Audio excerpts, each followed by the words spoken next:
I watched my father's face on the laptop screen confessing to cheating on my mother for 20 years, and I knew something was terribly wrong because he'd been dead for 3 months. My brother Marcus sat across from me in the lawyer's office, his face a perfect mask of fake shock. "I can't believe Dad hid this from us," he said, shaking his head. "But you heard him. He wants to make it right by leaving everything to me to distribute fairly." The video showed Dad in his home office, looking directly into the camera. His voice was steady, familiar. "I betrayed your mother's trust for decades," he said.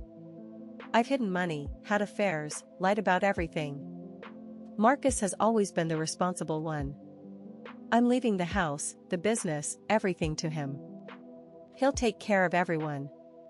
My stomach dropped. This wasn't the father I knew. See, Dad and I were incredibly close. I was his business partner for 8 years. We talked every single day. He told me everything about the real estate company we built together, about Mom's medical bills, about his plans for the future. He was planning to leave the business to both Marcus and me equally, with specific instructions to take care of our younger sister Emma's college fund. But Marcus had always been jealous.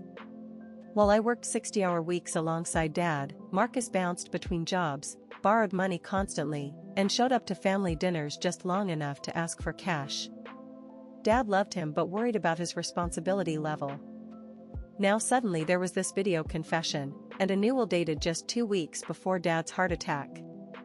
Everything, the $1 million business, the family home, Dad's savings, all going to Marcus. The lawyer, Mr. Henderson, looked uncomfortable. "I have to say, this is unusual.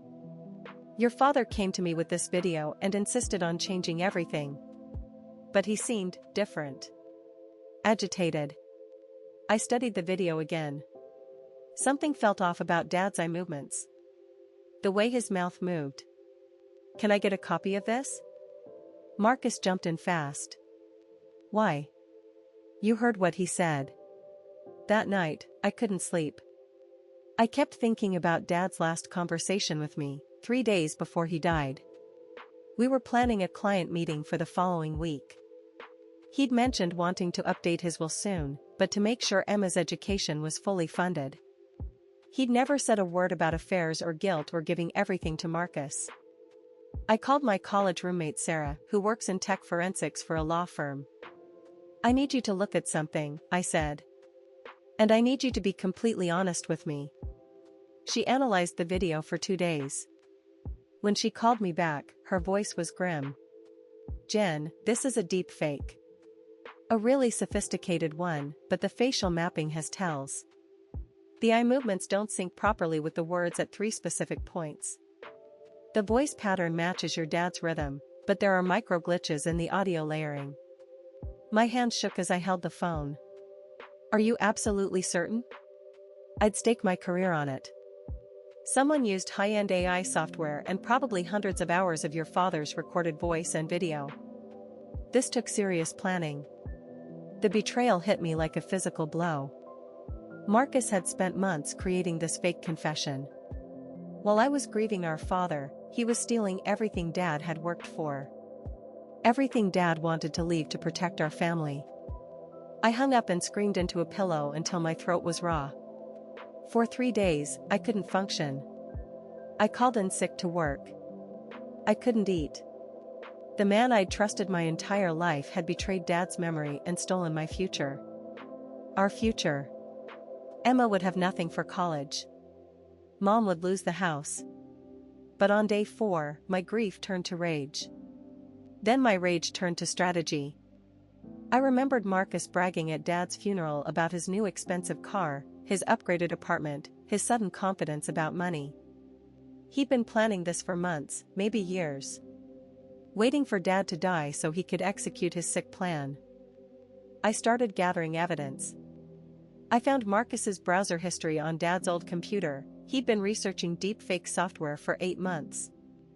I traced his credit card purchases, high-end video equipment, software subscriptions, even payments to voice actors for practice sessions. Then I called Detective Morrison, who'd handled Dad's death certificate. "I need to report fraud," I said. The investigation moved fast once I provided Sarah's forensic analysis. The police tech team confirmed the deepfake. They found Marcus's digital footprint everywhere, the software purchases, the practice videos, even text messages to a friend bragging about getting what I deserve from the old man. But I wanted more than just criminal charges. I wanted everyone to know exactly who Marcus really was. I organized a family meeting at Mom's house. Marcus showed up confident, probably thinking I'd accepted defeat.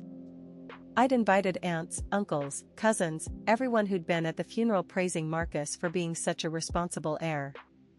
I want to show everyone something, I announced, setting up my laptop. Marcus created a beautiful tribute video for Dad.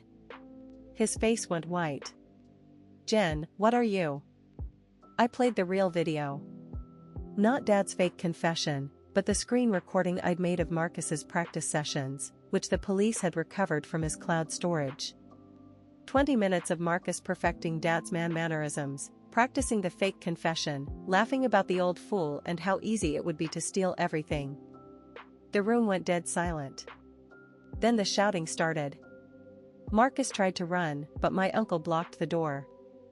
"You sick piece of garbage," Mom whispered, her voice shaking. "You dishonored your father's grave." The criminal charges stuck. Marcus got 2 years for fraud and forgery. The real will was restored. Dad had hidden a copy in his safe deposit box, just like the cautious businessman I knew him to be.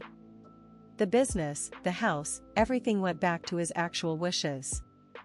But the real justice was watching Marcus's face crumble when he realized his entire family knew exactly what kind of person he was. He'd burned every bridge, destroyed every relationship, all for money he never got to keep. Emma's college fund was intact. Mom kept the house. And I kept the business Dad and I built together, just like he wanted. Technology can fake a lot of things now. Voices, faces, even emotions. But it can't fake character. It can't fake the relationships you build over decades. And it definitely can't fake justice when the truth comes out. Marcus thought he was smarter than everyone.